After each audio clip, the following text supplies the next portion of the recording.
Let's unmute the mic. Hello and welcome to Entmoot Live. It wouldn't be a stream without a little bit of a technical issue to start it off with, but welcome to the stream. You may have joined last Thursday, in which case, tremendous apologies. And I really hope that this is working and going out onto the internet. Please do let me know if it is, because that would be delightful. I noticed Rainer Mikula has already commented in the stream. Thank you very much. There he is. Look, there he says. So thank you very much for joining me, and good evening, Callum, as well. This evening, I am going to go through another big attempt at a live stream, which is Entmoot Live. It's just something new that I want to try because I haven't been able to do podcasts for a while. So that's what we're going to do. We're going to have a bit of a chat about SBG. Feel free to get your paints out, get your toy soldiers out, have a bit of a build, have a chat, just join in the fun, see what happens. And hopefully we can have an entertaining program for you that actually functions unlike the other one. So coming up, we'll have, not unlike Entmoot, the podcast, if you've ever listened to it, we'll have like a game later on. We'll also have a big question to deal with throughout the show as well. And we'll also be talking about tournaments as well. But joining me throughout the programme, we're going to have Mr. Alastair King. Hello, welcome. Yeah, how are you? I am very well, thank you. And I'm really, really hopeful that this is working, Ali, because you were here last week for about 20 minutes or maybe half an hour. It was a great 20 minutes. It was a fantastic 20 minutes, which didn't really work very well. But looking at the chat, we've got lots of different people saying, and I think, who says that? Louis Van Heck says, it seems to be for the moment going well. So that's great news. And so, Ali, just before we sort of crack on with things, just remind people of your main role in the GBHL, because we're going to be talking tournaments in a minute and you're involved in that. Yeah, so my main role is I am the league coordinator for the GBHL, which basically means that I oversee the management committee and all the TOs who run the events that make up the GBHL. So essentially, if there's an issue, it's probably going to end up coming on my desk at some point. Excellent. And yeah, this year there's been a fair few issues in rescheduling and things like that. So tremendous effort for that. I mentioned just a few minutes ago, we're going to be doing a kind of a big question later. And with it being New Tears Eve here in the UK, if you're in Europe or elsewhere in the world, apologies, you probably don't get that reference. But tomorrow we're all going to new restrictions, and it's all terribly boring and scary and horrible. But New Tears Eve is today, so we're talking about heroic tears later on. And I think this is something that is one of the new big things of the latest edition of SBG that perhaps has, I don't know, fallen under the radar. It's one of those changes that's been subtle, but has made a big difference. Just on a headline, Ali, how great have they been, or how bad have they been? I think the tier system is probably actually the best addition to the rules. So when the changeover happened a few years ago from Hobbit SBG to Middle Earth SBG, it's been the most positive, I think, and a change that makes sense as well when you look at it sort of from the background and all that stuff.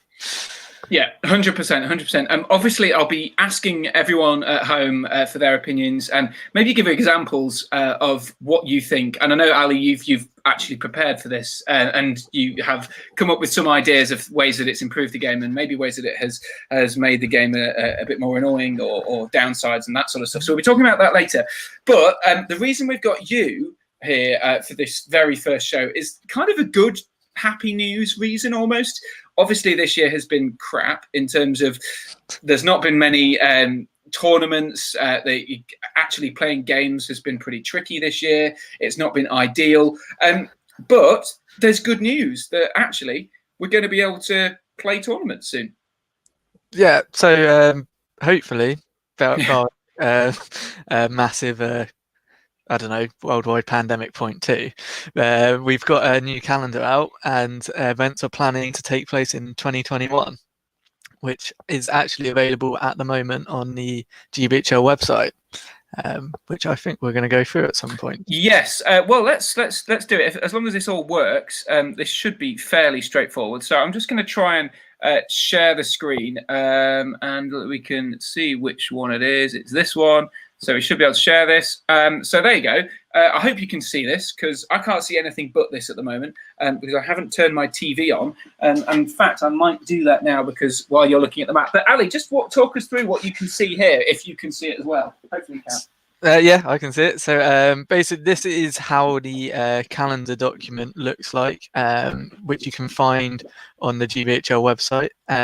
So we have events scheduled for the beginning of the year, and it will have all the events planned throughout the year, and it will get periodically updated as new events get added or maybe dates get changed. So at the moment, all GBHL events are still suspended, although that's under constant review, depending on what government regulations are at the time or not. Although going into the new year with good news about vaccines and all that stuff, we should hopefully be able to lift that suspension at some point soon, we hope. But yeah, so... Yeah, and this is really a positive, obviously, because we haven't. There's been so many cancellations this year, and seeing this calendar kind of full up, or pretty full in certainly in like February. There's a lot of optimism in February, isn't there? Of all these events, including my tournament, World Champion at the Seventh City Collectibles, and Steve Crow. And so there's lots of people who are really keen to get back into Toy Soldiers. But we have one there in January, which, let's be honest, might be a little bit optimistic. But still, it's great news that it's there and that, we might actually be able to have some tournaments this year, which is super duper news. I realise you might not be able to see all of this. Let's just switch to the view. Yeah, okay. Cool. So all the tournaments in the first 3 months, I think, TOs have submitted back updates. So...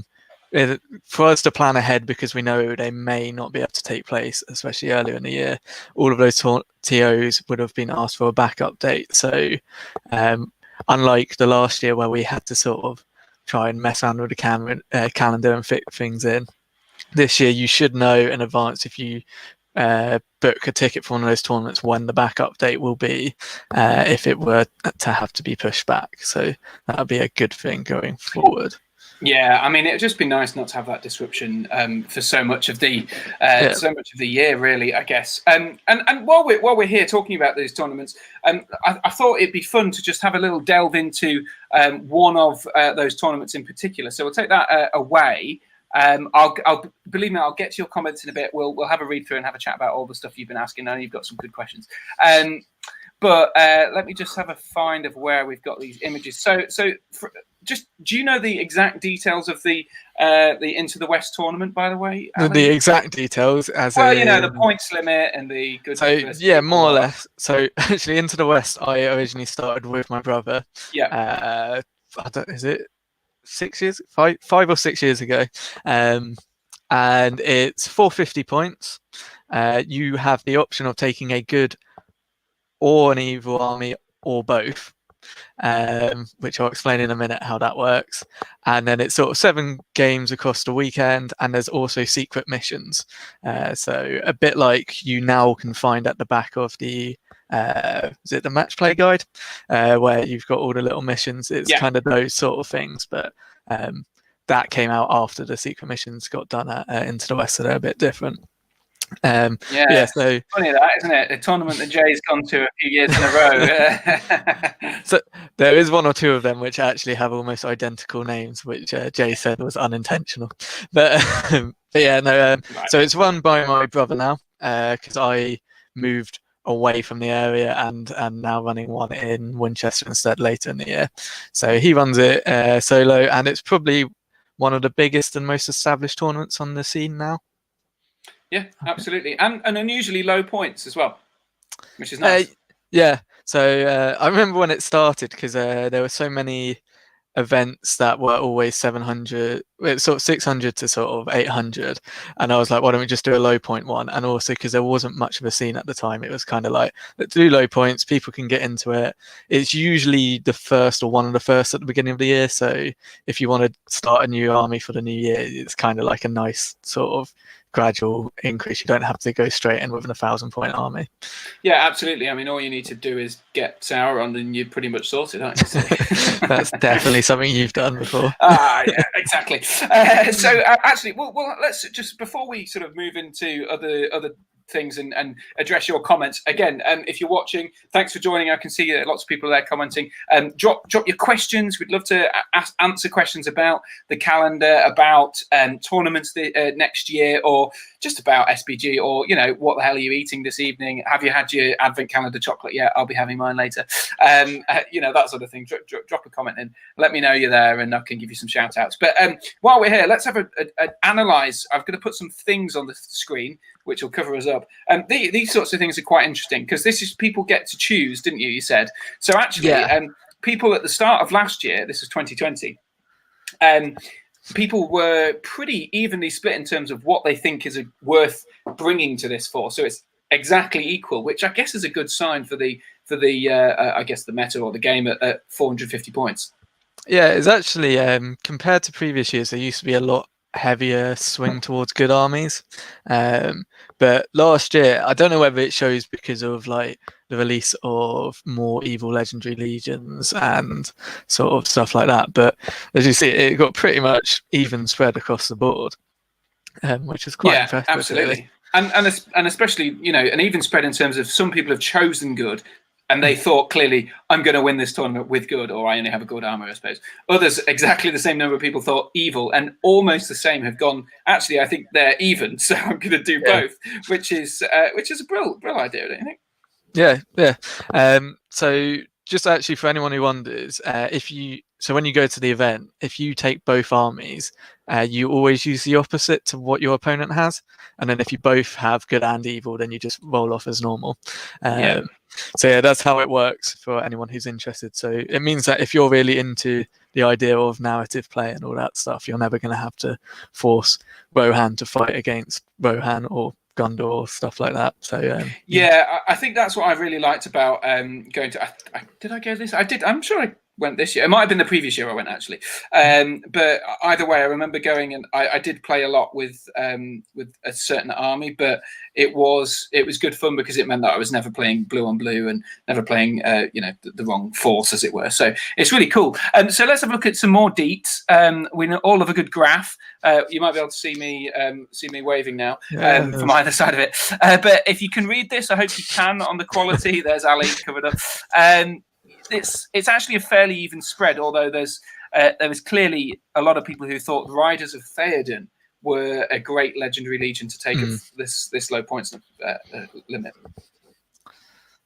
Yeah, I think Riders of Theoden Rohan are very in vogue, especially because War and Rohan had just come out around this time, I think, or was about to. It was coming out very soon. So this would have been. Because this Return of the King and Riders of Theoden are both from the Gondor at War, weren't they? So Gondor at War would have been late in 2019, if I'm right. Yeah. I hope I'm right. Was it? I don't know. Well, anyway, basically, Riders of Theoden are known as quite a good legendary legion, and they've got lots of cool plastics, and they're quite they're in the starter set as well and stuff like that. And so it's not surprising that there's a lot of them there. They also tend to do really well in good v evil. I'm not surprised if I don't think there are the stats for it, but I wouldn't be surprised if a lot of the people who took both had Riders of Theoden as one of their legions. That's good point. Good point. And looking over to the evil army, Mordor, of course, dominating there, probably just because it's got such a wide variety of ways to build the army. Yeah, and again, you get it in the starter box. So if there's a lot of people who've just gotten into the hobby and they've just picked up the box and split it with their mate or just using it, you're going to have lots of Mordor and lots of Rohan players. Also, Isengard's quite popular, I imagine, because of the release in War Rohan, and these scouts and stuff, Legendary Legion, are popping up a little bit and stuff like that. So yeah, and it obviously, we don't know whether it's definitely going to happen in the end of January, 30th, 31st of January in Cardiff, this tournament is. Do you think that the spread is going to be pretty much the same? Do you think people will be bringing more of the new legions, say the Quest of the Ringbearer, things like that, at 450 points? Do you think that's going to change much? I honestly couldn't say, because it's been normally you can track trends across the season as it goes with the GBHL, but because it's literally been sort of about 7 months more or less without any events now, probably longer actually. It's they're going. Not only have you not been able to tell what is competitive since, especially Quest of the Ringbearer came out, but also everyone's had a chance to build up numerous new armies that they want to test out and all of that stuff. So I think genuinely going in, because it's low points, and no one really knows what compare, you could have a complete mixed bag of what turns up. What I love about all this is that usually that, like you said, the tournaments almost follow the new book. So if there's a new release, it tends to follow that within a month or so there'll be people who have built up that army, or in Will Champion's case, literally the day of the release, playing with the new Helm's Deep Defenders of Helm Deep Legion, and then winning a tournament. Or I don't think he actually won that place. Yeah, he came second, but he won the league because of that position. Yeah, he's lucky the rules are quite good. Exactly. Yeah. Whereas this time, of course, it's the complete. Well, I mean, we've got 2 books at least, and War in Rohan hadn't really settled in March, had it? It was only out for a couple of months by then, so there's loads for people to delve into. I think the Rohan Legendary Legions will take quite a large chunk of the sort of entrance again, just because War in Rohan hasn't had its full sort of run out, as it were, and then. Absolutely. You're probably still too low points to see for the Balrog Legendary Legion from Moria, but you would probably see either Lurtz's Legion or lots of Uruk-hai Scout ones. Sith Ungol, I reckon, would be quite good, but it's one of those ones. Oh yeah. Mordor Uruk-hai are a bit more expensive to get hold of, so whether I suppose it'll depend very much on whether you manage to get them made to order Mordor Uruk-hai, I guess. Yeah. I know. Are they back in stock now? I don't remember. I can't remember. Maybe they're back now. I should probably know these things. But I was going to say, didn't you build a Sirith Ungol board? Well, I have got a large Sirith Ungol. It is right there. So I should know. But I do actually have an army, but I can't remember. I think a lot of them I'd already bought. So anyway, that's a bit of a nice, interesting chat about that. So let's dive into the comments, see how everyone is. I'll just say a few hellos to people. Rainer Mikla, hello. Well, thanks for joining. Callum, good evening. Thanks very much for joining. Evening to Louis Van Heck as well. I'll click on these as they come up. Hi, Dan Broxham as well. Guardians of Wiltshire asks, please ask Ali why he loves elves so much. So I love elves because without them you wouldn't be able to kill elves. Exactly. I'm with you there. I'm assuming that's Devi there. Hi, Devi. Thanks very much for joining in. Michael Haskell says, evening all, looking good so far. Thanks very much for commenting on our appearance. That was very kind. I think you actually meant the stream quality and can hear us both fine, which is good. Pat Block, who I know by name from the Battle Streams in Middle-earth channel. I don't know who you are in terms of your actual name, but thanks for joining us, Pat Block. I chat to him quite a bit, actually. Yeah. Well, there you go. From the Guardian's Discord server. Got a little group of us that do some chats in the evenings and stuff like that while we're painting and building things. Oh, lovely. There you go. Big shout out to the Guardian's Discord chat then. Rainer has a question. Will the restrictions be more strict than before, or are you guys slowly getting back to normal? They're strict for some, and they're not as strict for others, but they're definitely less strict than they have been for the entirety of November. Without going into too much detail about coronavirus, we've had a lockdown here in the UK for a month. We're now in basically still a lockdown, except you can go shopping. So I think depending that's where you are. Yeah, and the gym. Yeah, and if you're in Scotland and Wales, that's completely different, and I'm not in either of them, so I don't know the full details. But either way, Rainer, thanks very much for getting in touch. Michael Haskell asks, why have you got a Game of Thrones map on your wall? Where is Middle-earth? Middle-earth is close to my heart, Michael. It's right here. So there you go, next to Biffy Clyro and my Throne of Skulls champion braid thing and a windmill. So there you go. That is a little bit of a look around my room. And Chris Murphy. Hello, Chris. My ovaries just burst seeing Harry with that beard. Well, thank you very much.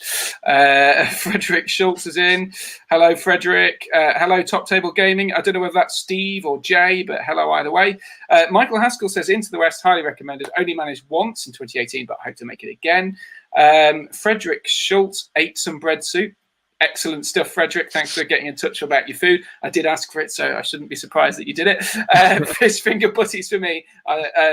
Says, I don't know whether is that Steve. Cannot wait to get back to attending a running events.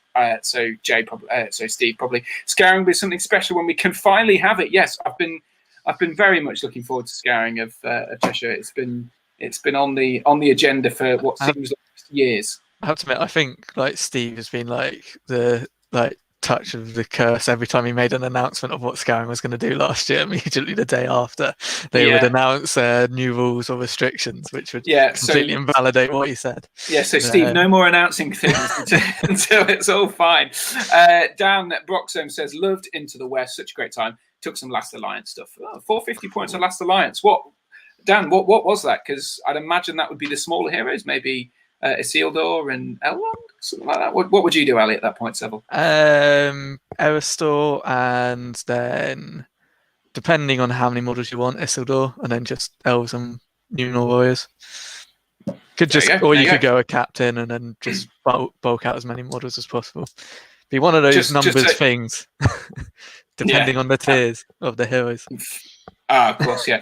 Just so people know, Alastair is a veteran gamer and has been very close to the top table at the GT almost every year, from what I gather. You've always been beaten by the winner, is that right? Never had a chance to play the winner, or something? So some unusual fact. I've been top table for the last 2 GTs live on stream, and I won and drew both of them. But I won the first one and drew the second one, but I've never actually finished in the top 3. That is always very, very irritating. But just so that people know your qualities, your experience here, all that sort of stuff, so that people know that when you say something, it is worth listening to, rather than when you hear from me, it's definitely not worth listening to. I wouldn't say I'm worth listening to, but I managed to fluke my way to top tables. Don't say that. We're live on the stream. Come on. You managed to fluke your way to top tables. I doubt that. All right, let's move on through to Frederick Schultz. Greeting, Steve. You should not comment on food stuff using I Can You Can Cook, not with the TTG account. I like that. Yes, if you don't know, Steve Crow runs an I Can You Can Cook cooking channel, as well as Middle Earth and Wargaming Empire. So check that out. It's good stuff. Callum, I think you've already said hello. Are there any tournaments that is recommended for new players for their first tournament? I have some thoughts. Ali, what are yours? Genuinely, I would say nearly any tournament would be fine, just because the community is quite welcoming, and that, as I said, Into the West is quite good because it's low points, and there's a lot of people there, and so you're not going to get just smashed off the table if you're worried about that, and it's quite easy to get to in Cardiff, accommodation and all those other things. But then also any of the GBHL 80 tournaments are quite nice, soft ways into the system and the scene, because a lot of them are one-day events as well, which helps as well if you don't want to commit to a whole weekend of hobbying straight out.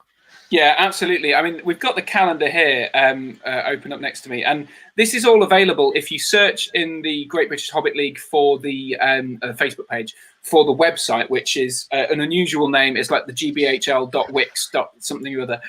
But if you go to the pinned post on top of the Facebook page, which is usually me, it's often old and not updated. It certainly hasn't been since there's been a lack of tournaments. But there's a link to this in the website, and you can have a poke around there and have a look for stuff. And there's lots of tournaments. Anything that's in blue is 80 points, so it's not seen as a competitive tournament, even though often lots of the big people go to them, big names, I should say. And there's some really great ones. So as you say, Into the West, early in January, that might be a good one, depending on if you can get to that. It's Cardiff.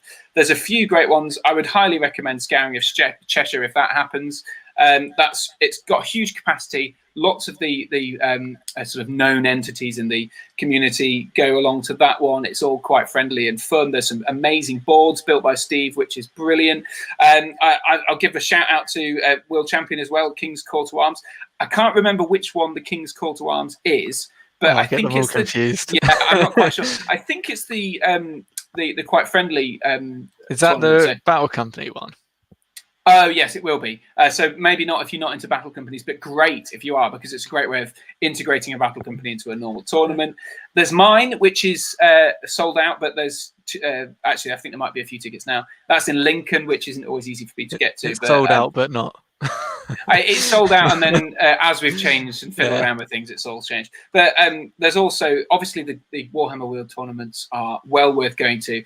And some of the places like, for example, Seven Stones, if you can get, they're very in short supply often, but if you can get to Seven Stones, well worth going to if you've got a doubles partner. I've had a great fun there every year that I've been. But honestly, any tournament, I've been to dozens last year. If you listen to the podcast, you'll hear how fun they are to go to, and just great fun. So I would recommend any of those, Callum. I have posted the link in the chat to the which hopefully, if it works, should take you to the calendar. It might not show up though, because you're not me, and it's my stream, and you might not be allowed to share. I posted it as me, but okay. So if you copy and paste it, I think it should work. But if not, if not, I'll put it in the description below afterwards. So check back whenever this finishes. Oh well, anyway, there. So oh god, it's all just jumped right to the bottom now. Hello, so Top Table Game is having a laugh at Fred.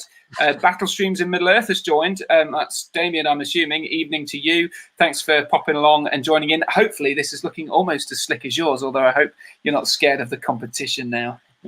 But this is inspired partly by all the live streams that I've really enjoyed recently, in particular Stephen Dame and of course Zorpa as well. So Michael Haskell's talking about playing Ali's Dwarves early on and losing. I played Michael. Yeah, last year. So he was right. Colin says hello, good evening. And he also points out the Mordor Oryx are available on the GW site at the moment. We don't even need to do the research ourselves. We just say something, someone else Googles it. It's all great.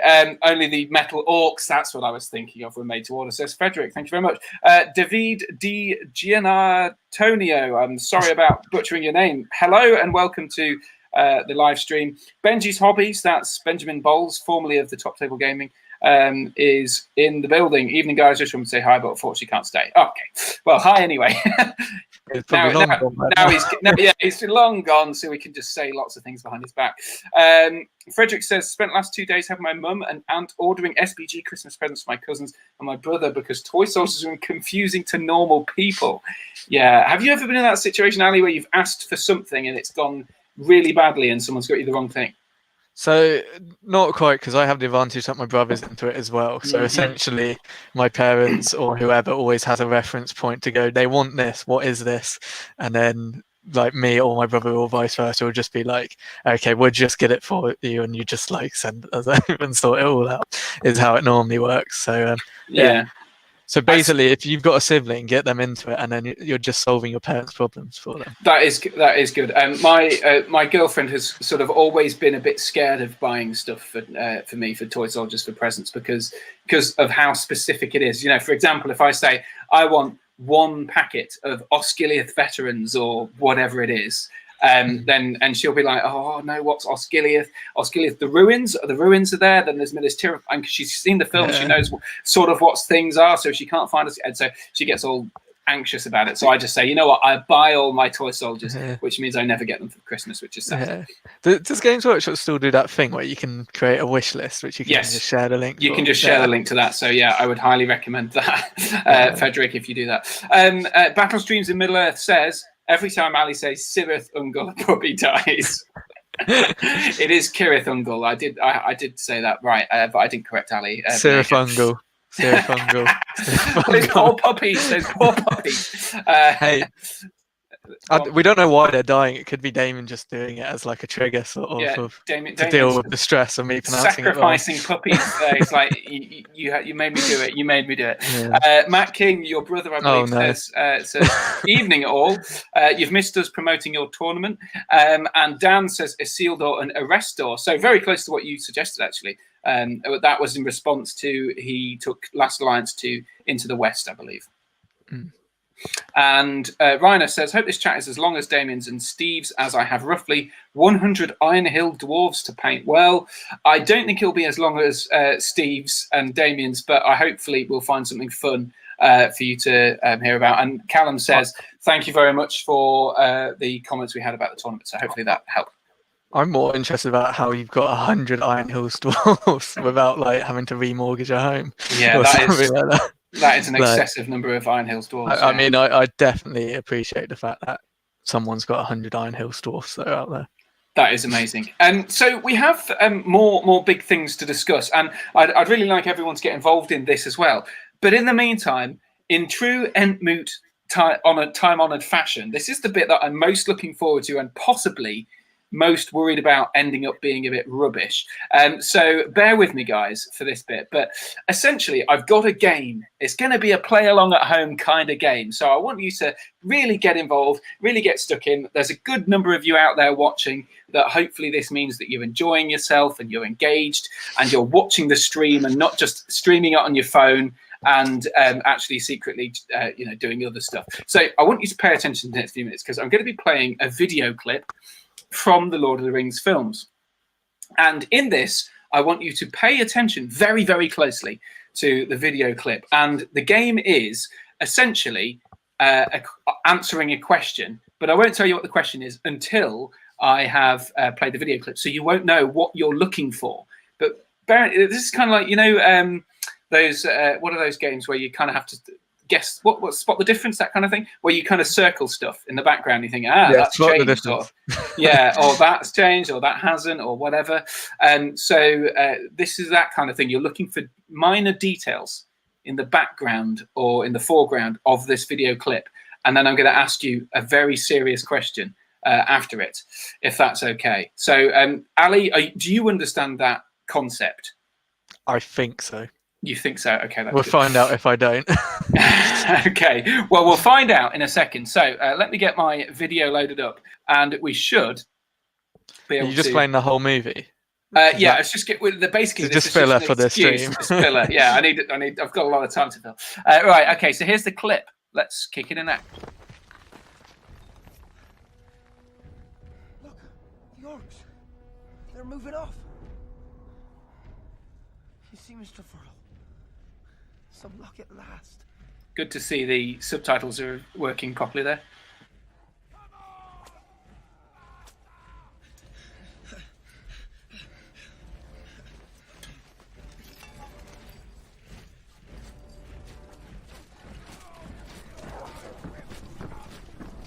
It's just a great bit, this. This is obviously extended feature stuff.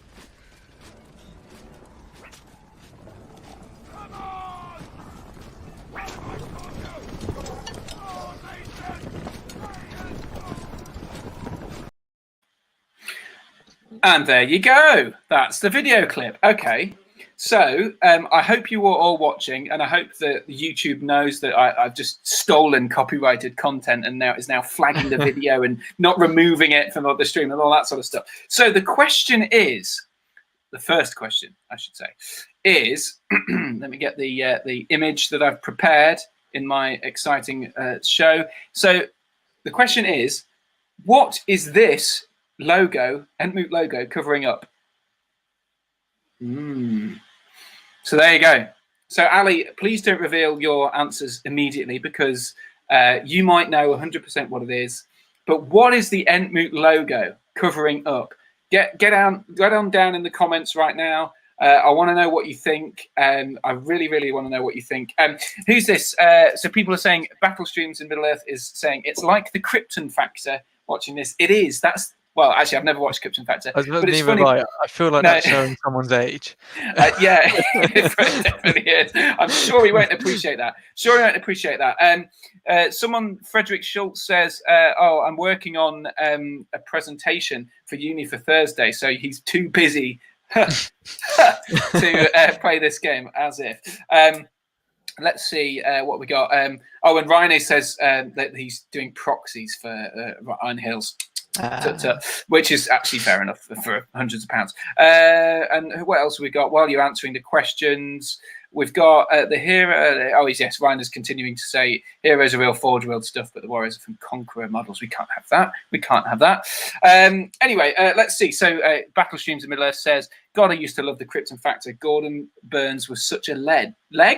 Such a leg, yeah. He's such a leg. God, it must have been disturbing watching if he was just a leg. and no minds. Michael says, making our minds work today. Mine's a bit brain dead from the working day. Apologies. Right, okay, we've got some answers coming in, though. Okay, some people are not being anywhere nearly specific enough. But Ali, first of all, what did you think when you first saw the image that I was just showing you there? So I was thinking it was like the crescent moon shield that you get on the Man and Orcs. But, a crescent moon shield. That is quite specific, but is that specific enough? What else have we got? We've got David says shield. Battle Streams in Middle-earth says a round shield. Niall says a drum. Frederick Schultz says orc shield. Michael Hastel says shield. None of you are being anywhere near specific enough. Maybe I should have been more specific in my question. Let me think. What can you see behind that? So be very detailed. Was there anything else about the shield that's specific? I like your answer, Ali. As in, can I go more specific? Yeah, if you want, go more specific. Is it then like an Eye of Sauron on the crescent moon shield? Was there? I don't know. Get on in the comments. What do you think? Was there an Eye of Sauron on the shield that we're seeing here? Was there something else on the shield? Was it an Eye of Sauron? Was it some other kind of decoration? Was it a shield or was it something else? Is that a spear? Is it an axe head? What do you think? Is it a double bluff? Is it actually an Entmoot logo that like you bribed Peter Jackson to put in on the yeah. You're getting warmer. You're getting a lot warmer there, Ali. You're getting. Yeah, this is. I mentioned to Ali before we came on earlier on that this is basically set up for a joke.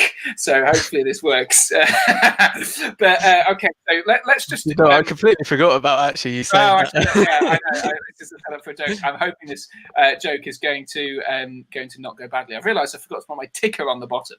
I was about to say it's moving now. I know it's exciting, that, isn't it? I mean, it isn't really. Is that where we put sponsors and stuff like that from Betfred? Yeah, or like the latest news. Exactly. Yeah, if there's breaking news in the Middle Earth community, it goes right down there. So that's good. More comments coming in. We've got a Krypton Factor shield, a Gondorian shield. Interesting answers. I like the Krypton Factor shield. That's a great idea. I'll reveal the answer. Okay, here we go. Here's the thing. So underneath, yeah, let's have a drum roll, please. Underneath the shield was, of course, J. Clare's face. That's right. It's J. Clare, the rules writer. That's who is. That is the Eye of Sauron, really. That is literally the Eye of Sauron. No, of course not. It was the Eye of Sauron. As you can see there, it's like a red. It's not actually a very good Eye of Sauron, but it is an Eye of Sauron. So it's an Eye of Sauron I would paint on a model. Yeah, it's a poorly done Eye of Sauron, but it wasn't the shield that you were suggesting. Well done to everyone who said it was a shield. You all clearly watched the clip very well. Okay, that was kind of a joke question. The actual question was, how many points worth of banners could be seen in this clip? So Ali, you have a think. How many points? FAQ, is that including the model holding the banner? No, because I don't know the answer to that. And also, I don't know whether they all have shields or spears. So just banners. How many points? I feel like you weren't committed enough when you were working this out. Yeah, no, I probably committed too much to finding an image of J. Clare's head to do this. But yeah, drop in the comments how many points of the banners were there. There may even be a prize for the winner. There won't be a prize, but yeah, let's see. Get in touch. Comment down below if you think you know how many points worth of banners there were. Already getting some answers in there now. So David, says there's 25. That's a good guess, but not quite enough. That was obviously just in the picture. There is a banner, but not in the whole video clip. So I hope you're watching carefully in the whole video clip. Ali, do you have any decent ideas for this? I don't know whether they're decent, but I would guess 150. Oh, wow, that's quite a lot of banners. So you thought you saw 6 banners in that video clip? Yes. Did you? Did you though? Did you? I mean, I've got 2 screens up, so like it's probably only 3, but I just saw it twice. Fair enough. Okay, we're getting lots. I'm going with 6, though. You're going with 6 banners. Yeah, Frederick I'm going big. He saw 8 banners. I don't know whether 8 banners is right, because obviously, if you don't know, I feel like you do know. Yeah, well, if Middle-earth strategy battle game players should know that it's a 25 points for a banner, just so you know. If you're very new to the game, you might not know that, I guess, so you might get it wrong. But Frederick, you're not right.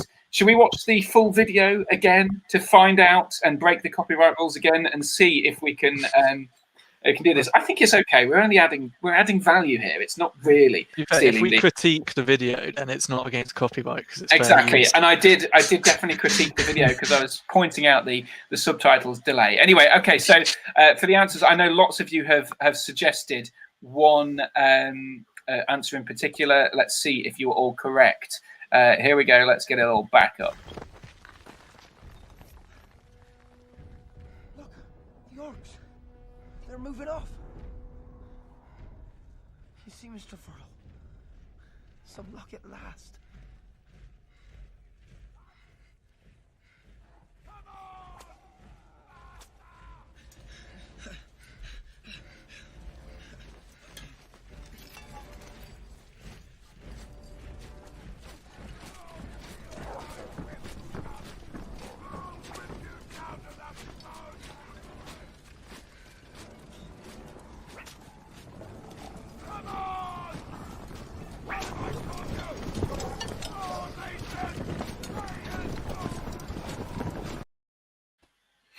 There you go. What was the answer then, Ali? I'm not sure still. I think it was 3, maybe 4. Yeah, I think what I was hoping that people would say is that there were 4 banners because but I mean, it's obviously it was been a while. The same banner. Yeah, because it's the same banner twice. It is actually 75 points worth of banners, which means Battle Streams in Middle-earth is correct. Niall Woods is correct. Michael Haskell is correct. And I don't think anyone else got it right. So well done to you. I would like to point out. And Ali, you didn't get it right. I would like to point out I did because actually at the start when you see all the orcs moving off, there were 3 banners in that crowd. But yeah, you just needed you need the new 4K version to be able to see it. That's true. That is. Have you got? Did you get the 4K version?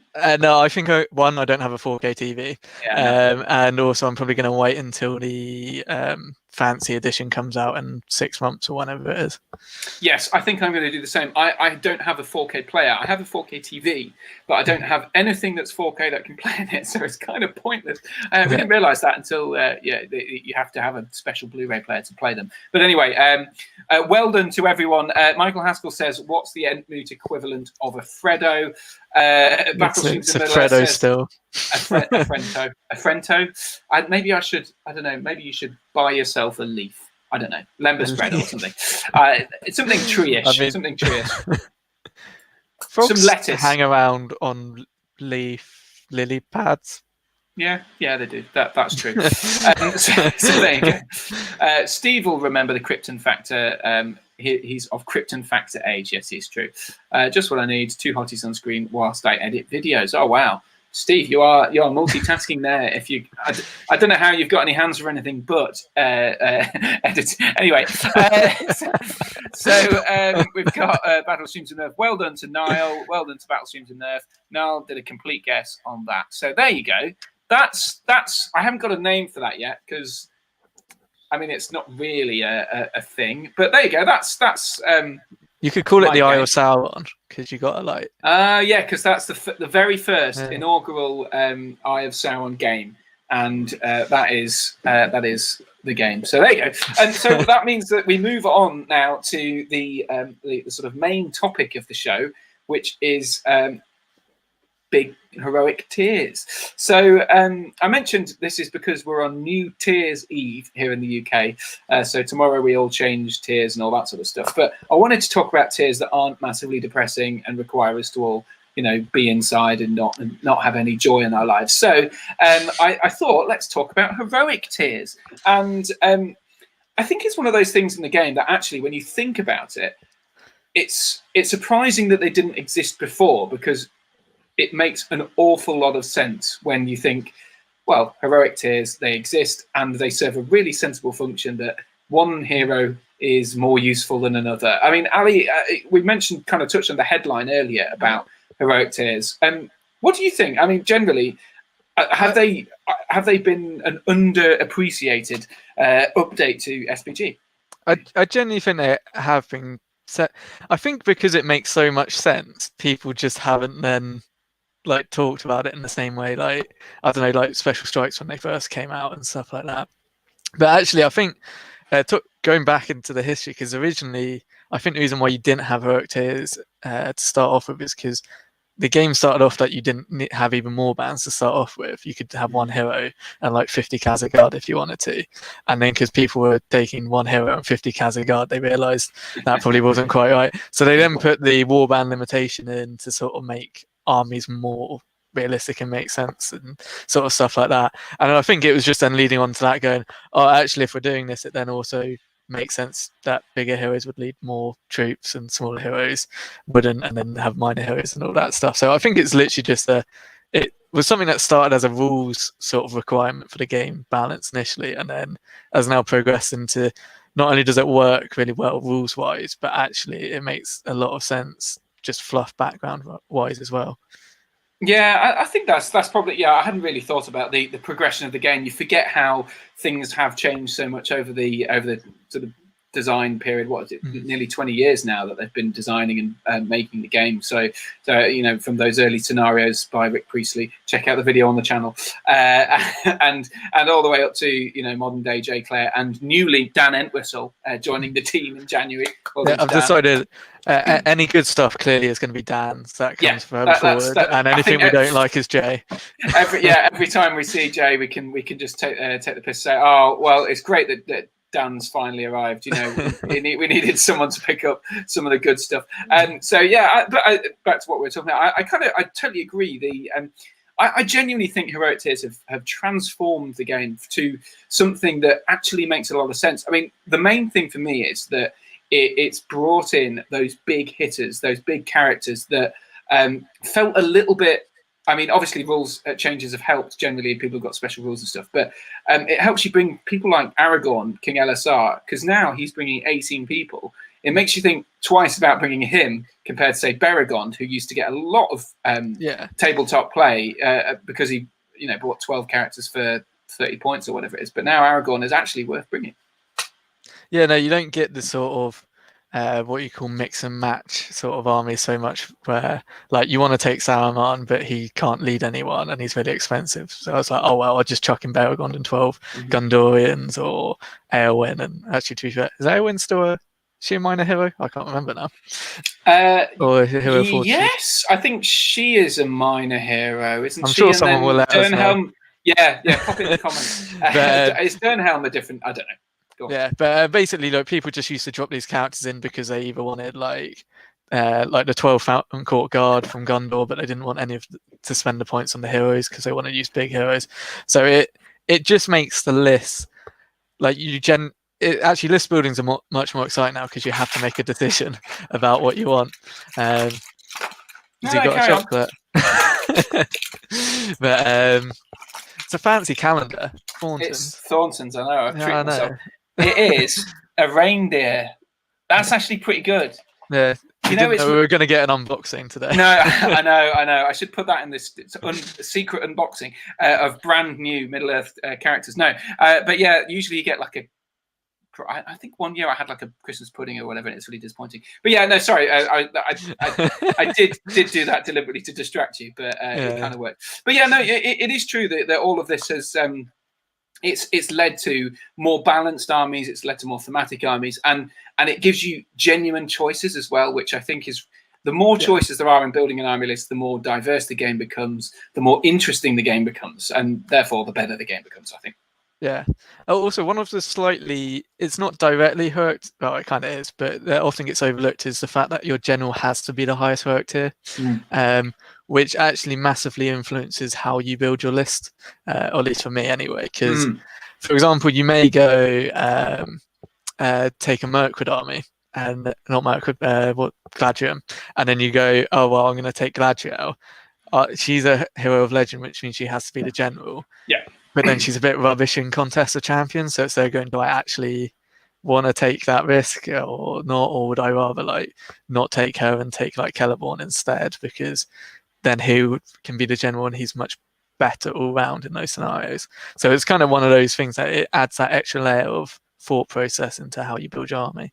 You're completely right. Again, and it's one of those things that it provides choice, that you can say, you know what, I might suffer in Contest of Champions, for example, a scenario, but I won't suffer in others. And, there's a thematic element of it. And yes, I can bring more elves because I've got that, the extra 3 guys or whatever it is per hero. So there's loads of little different bits and bobs. And there's other things as well that we haven't really touched on yet as well, like you mentioned, the independent heroes and stuff like that. But also the heroic, the hero of legend, getting 18 characters, but also getting that first stand fast for free.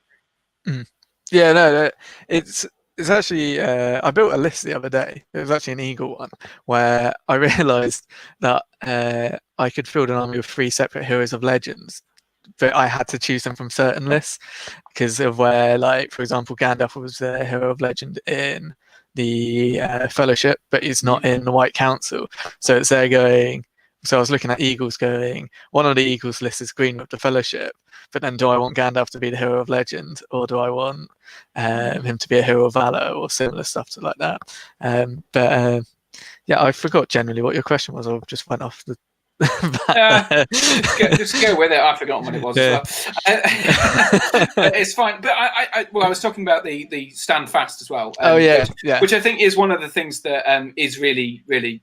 It's just it makes those heroes a legend. It gives them I guess most of the hero of legends are a bit too expensive. But you get evil armies. It's really big for actually that stand fast, because like Dalamir being one, he's a cheap hero of legends, so you can bulk out your numbers massively. But also, it's a low courage army generally, or average courage, which doesn't have much in the way of buffs, and the hero is only courage 4. So Dalamir going, I auto pass stand fast means you've got almost an extra turn in the game than you maybe otherwise would do. Absolutely. And drop your comments and questions below about what you think about the heroic tier system. I'm really keen to have examples of why it's good or why it's bad. It'd be great to hear what you guys all think. For example, Michael Haskell has just commented, does the tier system work better for factions with plenty of hero options or varieties, or is that a moot point? I see what you did there, an Entmoot point. I don't think that was intentional, but you should have put that in there. But yeah, that makes a good point, because, for example, Gondor, the tier option, you've got so many different heroic tiers there. I mean, or as we mentioned, Beregond earlier, and Pippin even, with the low tiers all the way up to Aragorn. There's literally something for everyone there. But you were mentioning Corsairs, they don't quite have that variety, I guess, so it might not be as beneficial for them. Is Steligamar not a hero of valor? I don't know. I know the Hasharin are heroes of valor as well. Yeah, but what I mean is that if as in named characters. Yeah, you can't. You're kind of limited in the building of an army from the Corsairs. You kind of have to have Dalamir, Delgamar. There's not very many different choices. You can't mix and match as much. I actually think the variety in tier level is more important than the variety of characters, because actually one thing that I had said, this is pre-FAQ, is so Khazad-dûm, I'm a big dwarf guy for anyone who doesn't know, really struggles to build lists, or used to at certain points, because you may have had this with quite a few, like often you'll have, like, say at 600 points it's fine, but you go to 650 and you haven't got warband space, and you can't really you've almost just got spare points, which you can't do anything with for certain armies. And then I think one of the best FAQs that came out was all the kings becoming heroes of valor. One, because it makes sense in my head, and also it meant that for me, especially with dwarves, suddenly those awkward values weren't so awkward anymore, because my dwarf king can actually take those extra 3 guys to take me up to their sort of different points levels and all that. So it really helps armies to play at different levels if you've got all the tiers available. Yeah, and I think that's why probably you don't see some armies at certain points levels, because they don't have quite the choice that other armies do. But I do think it has helped, and I think it's. I just wanted to flag it up, and I mean, obviously, the reason I decided to do this was because of the tier situation in the UK at the moment. But also, it is one of those things in the game that I think we kind of just now accept as being part of the fabric. And I don't think I've ever heard any criticisms of it, which leads me into my next question. Have you got any criticisms of the heroic tier system and how it's been implemented? Not really. No, I think that it's not necessarily a criticism. There is some, not necessarily my thoughts, but I know people get confused as to why some heroes are heroes of legends and why some are only heroes of valor and stuff like that. It's like a lot of people think Amda should be a hero of legend because he's the big guy in the list. I know the general classification for what is a hero of legend is are they the leader of that army or faction? So like the Witch King is the leader of, well, arguably of Angmar, and Durin's leader of Khazad. And there is a comment about the Dragon Emperor leading the Easterlings. So I imagine in an update, the Easterlings may get a hero of legend, which would be the Dragon of Emperor Ooh, down the line. I like that idea. That's me just speculating, but I've got no actual like inside knowledge on that. But so I think it may be a thing of, at the moment, there seems to be some holes in some lists, like they don't have a hero of valor or they don't have a hero of legend, which I think by the end goal of this edition, those holes will be filled in. But obviously, we have to wait until that happens. So yes, the tapestry has to be completely woven before we can really decide on that. I guess that's a good point. Actually, Nathan has just pointed out exactly what I was going to say as my downside of it. Armies relying on generic captains are probably limited to a point. Nathan, welcome to the stream. You did say earlier I was going to mention you, but you said you're only dropping in, so you've been here 15 minutes, so I guess you're staying. But Nathan, you're locked in. Yeah, you're locked in now. I think the downside of the tiers is that we don't see as many characters, models, like captains, kings potentially, and I think that's a bit sad.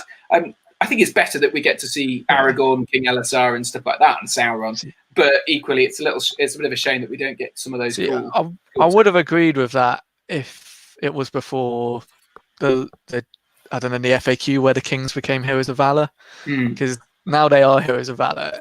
Pretty much Mahad have like the valor and the captain, which has actually massively helped out. Dwarves I already mentioned, not that they don't have loads of like characters anyway. Khan now have heroes of valor. All these armies do, and it actually makes fielding them a bit easier. But lacking a hero of legend isn't the end of the world. But I'm trying to think of a list like of a proper army which doesn't have a hero of valor or a hero of legend, really. Yeah, I think you'd really struggle. I think Gondor is probably one of the best choices because you've got lots of striking heroes of fortitude like Kirian and people like that, and captains and kings maybe that you could slot in there. I think Mordor as well. You could do Shagrat and stuff. I think one of the armies that actually suffers the most, and it's partly because of where they changed in the FAQ again, is actually Rivendell, because they don't have many heroes of valor. I think, is it only Glorfindel? And he's very expensive. Yeah, I don't actually know very much about Rivendell because I hate it. I don't like him either. This is clearly a Dwarven love in here. I think they've got a Restore. He's a fortitude, isn't he? Yeah, I think they're all fortitude. I think the only hero of valor in the list is actually Glorfindel, who's still expensive, and then also a lot of their cheap fortitude heroes have gone down to minor now, so Arwen, and then it's sort of, I think they're the army that still struggles at certain points levels. Yeah, if you don't want to go certain builds. Anyway. Yeah, exactly, and that's the problem with the heroic tiers. Welcome back to Devi. I think he's popped out to watch a film with a better half. Says. Did he say why he liked elves so much? Yes. Ali, would you like to repeat your answer?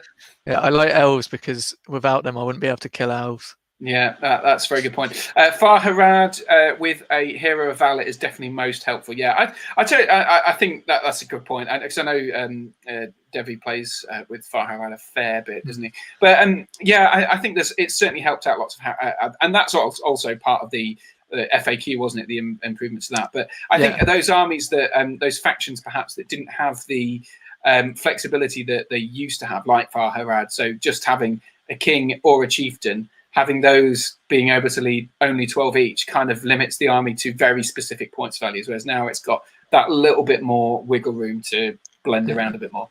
I think the most controversial thing about the tiers is actually the way they interact with the allies now. Yeah, that's true. Because it's, if you're convenient, you have to have a hero of valor, isn't it?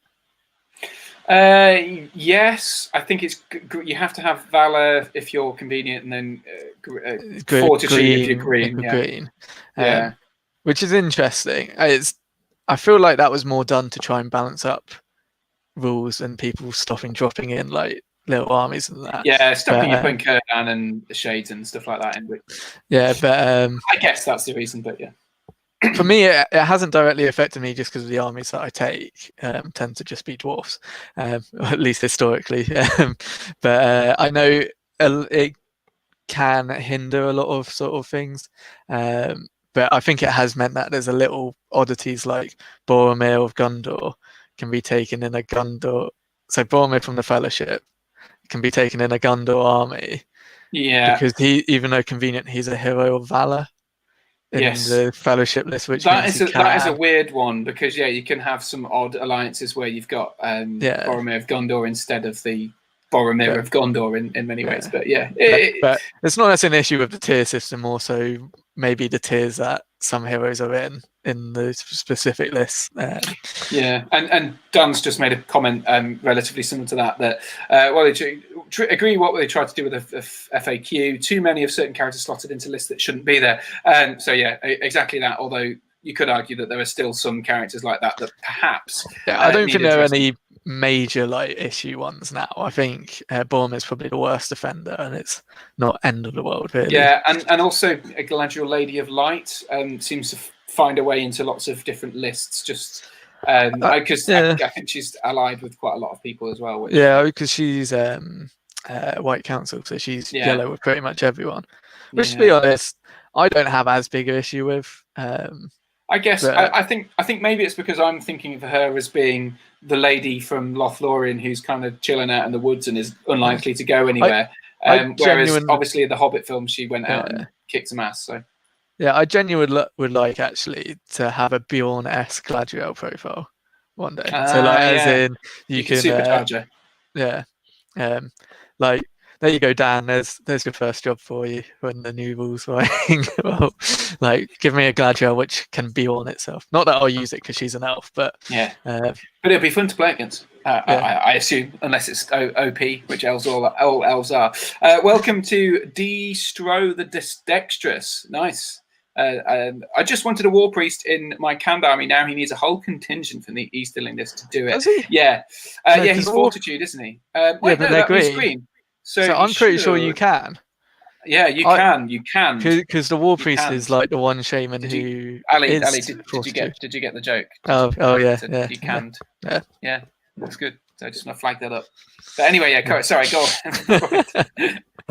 I pretty much said what I needed to say on that. I'm pretty sure you can, because the war priest is Fortitude, unlike most shaman-esque characters who are minor.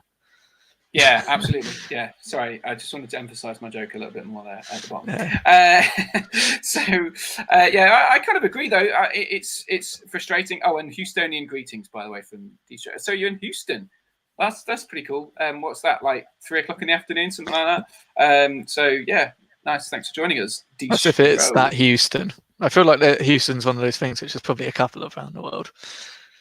Oh yeah, I guess there might be another Houston, but either way, we have a problem if it's not. I was about to make that one. It's all fun and joy. So there you go. I think that's pretty much come to a rough end to the main topic of discussion for this evening's escapades. I think actually, that's kind of all I've got planned really for tonight. I mean, obviously in future we can come up with more. I was more concerned about actually getting us on air and it working than coming up with loads of stuff to talk about. But Ali, it's been fabulous having you, and thank you very much for joining in. I know we sort of said a bit more about tournaments. Yes, Distro says it is 3 p.m. here. I was right.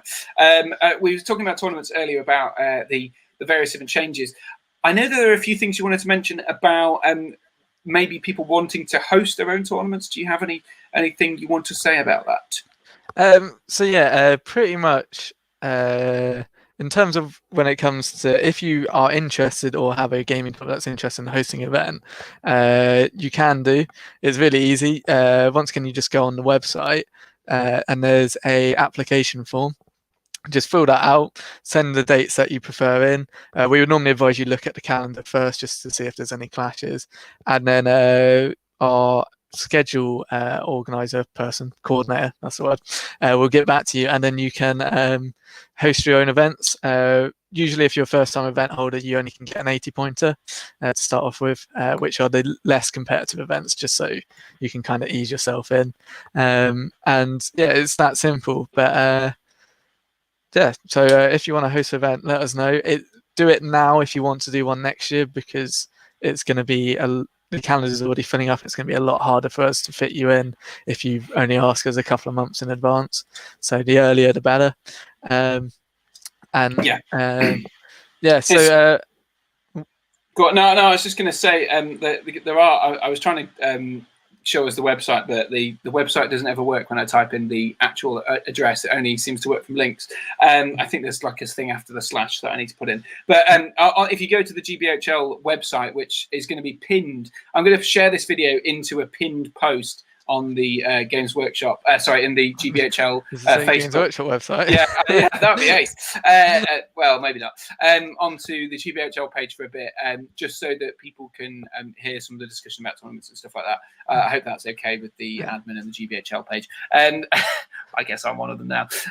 So I'll certainly post a link, embed this into a link on the website, share the link to the website so it's less just directly promoting the channel. But either way, it'd be great to have people in. There's lots of gaps in the thing. I think in particular in March, there's a couple of weekends that would be great to fill up, and July, looking at things as well. There's a couple of weeks in July, but ultimately things are going to be moving around all the time. So it'd be great to get some extra tournaments in. But of course, that all relies on there actually being the capability of having tournaments next year, which of course we just don't know. It's going to happen.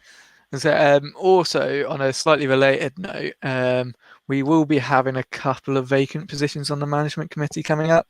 So for anyone who either wants to sort of like contribute or thinks that they've got ideas to help improve the GVHL, or maybe they think me and Harry are doing a terrible job in our roles and that, and they want to tell us and have a say in it, there'll be a couple of, I think, regional coordinator positions coming up. But more information on that will be released when Harry gets on to doing an outrider post, and I tell him what needs to go in there. Exactly. Yeah. Well, there you go. So thanks very much. This is just so you know, this has been a kind of almost a tester run. The first tester run didn't go so well, so I wanted to do a second tester run just to see the plausibility of doing a live stream here. And it would probably not be me and Ali every time, because Ali probably has a life. No, okay, no. But it might involve other people, and depending, I'm hoping to have a guest host every time I do this. But I'm hoping to do different days. I was aiming for Thursdays usually. I'm not usually free on Tuesdays. So hopefully we'll be able to do something roughly an hour and a half max, or an hour and a bit long, with this kind of format. Hopefully every week or two, probably every fortnight, to do something like this. And just to see, you know, this sort of thing, have a bit of a chat about the game and see how it goes. Because I really enjoyed watching battle streams in Middle Earth every Friday, every 2 Fridays.